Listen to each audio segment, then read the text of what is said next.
Run your fingertip along your head, just above the temple, right where the pulse beats. Skin, a thin layer of muscle beneath it, and then dull, hard bone, your main citadel protecting your consciousness.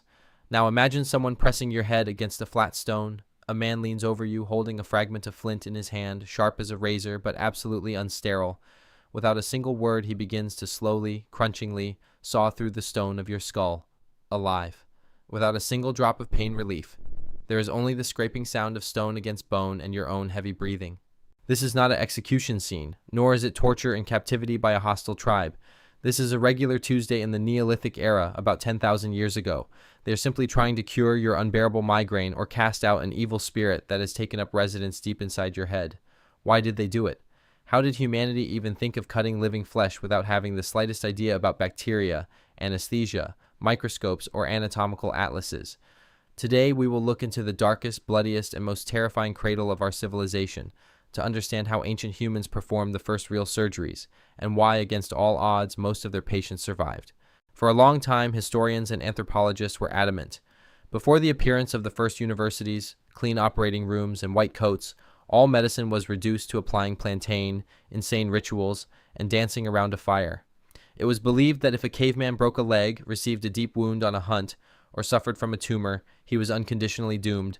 He was either left to die or finished off so as not to burden the tribe with an extra mouth to feed. But bones do not know how to lie. In France, in the quiet town of Ensisheim, archaeologists excavated the skull of a man who lived 5,000 years before our era. Two neat, perfectly round holes yawned in it. It was a trepanation. But what amazed the researchers was something else.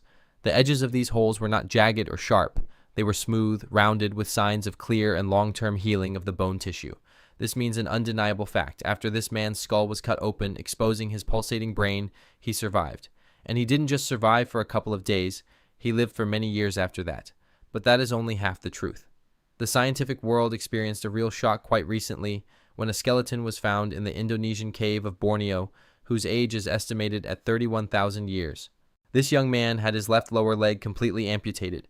The operation was performed when he was still a child. Examining the bones under a microscope, scientists froze. The incision was made with such surgical precision that the boy did not die of instant blood loss and did not rot from gangrene a week later. He lived after this terrible procedure for another 9 years as a cripple, surrounded by the care of his tribe, 31,000 years ago, long before the appearance of the first cities, agriculture, and writing. Now you might think that these are just isolated accidents. Good luck. The guy had a phenomenal innate immunity, and the local shaman just cut at random, obeying an intuition or a mad vision. A fair skepticism. After all, where could Stone Age people get knowledge about carotid arteries, nerve nodes, or mundane blood poisoning? But here is what the dry facts say, backed up by hundreds of finds across the globe.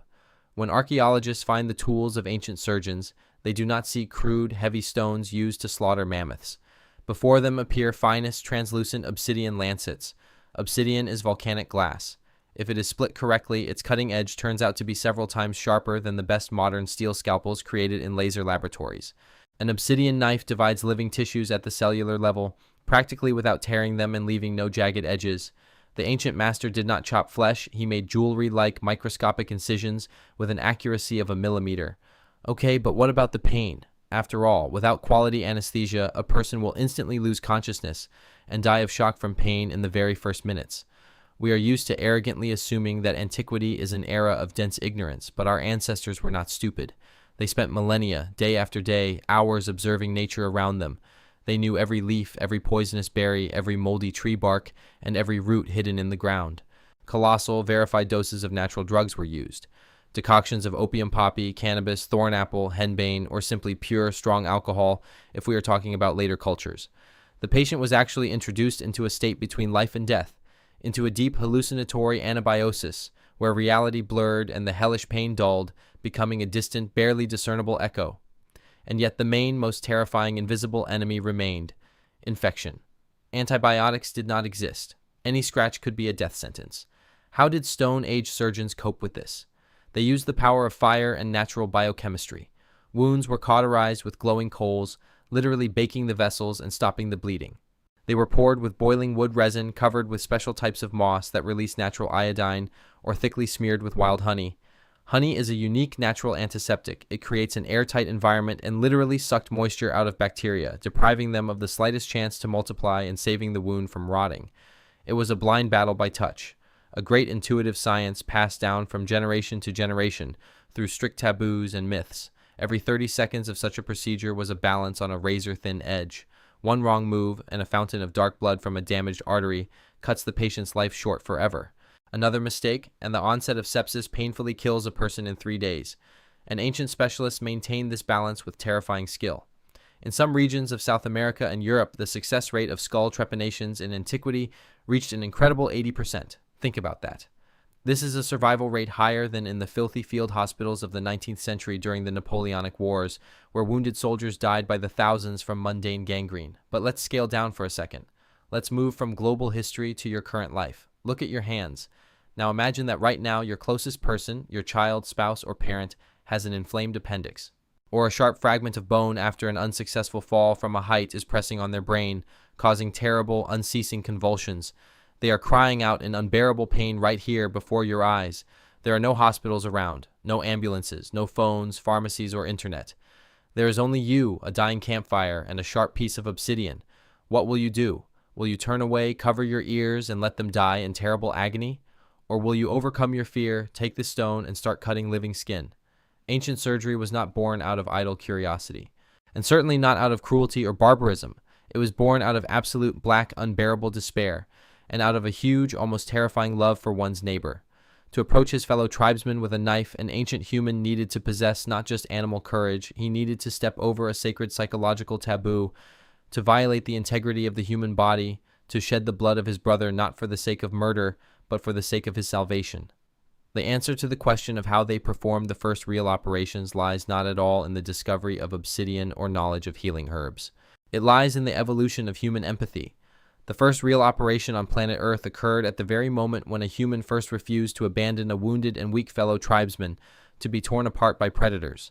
When a tribe consciously decided to spend its precious resources, carry in their arms, feed, and protect a crippled teenager without a leg for 9 long years, even though he could not hunt, gather fruits, and protect the cave, he was valued simply because he remained a part of their world. Now return to the very first scene, to the moment when the obsidian knife touches the skin on the head. This no longer seems to you a scene from a medieval horror movie. Now you see in this dark burgundy semi-darkness of the ancient cave something completely different. The faces of people crudely illuminated by the flickering flame of the fire, who with all their might, with tears in their eyes, hold the body of their dying friend writhing in agony, and the pale hand of the master which trembles from colossal tension but continues to make a precise, saving incision. The scars on ancient human skulls are not traces of wildness or primitive barbarism. These are the very first eternal admissions of humanity's love for itself, carved directly into the bone. Back then, tens of thousands of years ago, amidst the cold, wild beasts and absolute unknown, we defeated death for the first time, with our own blood-stained hands.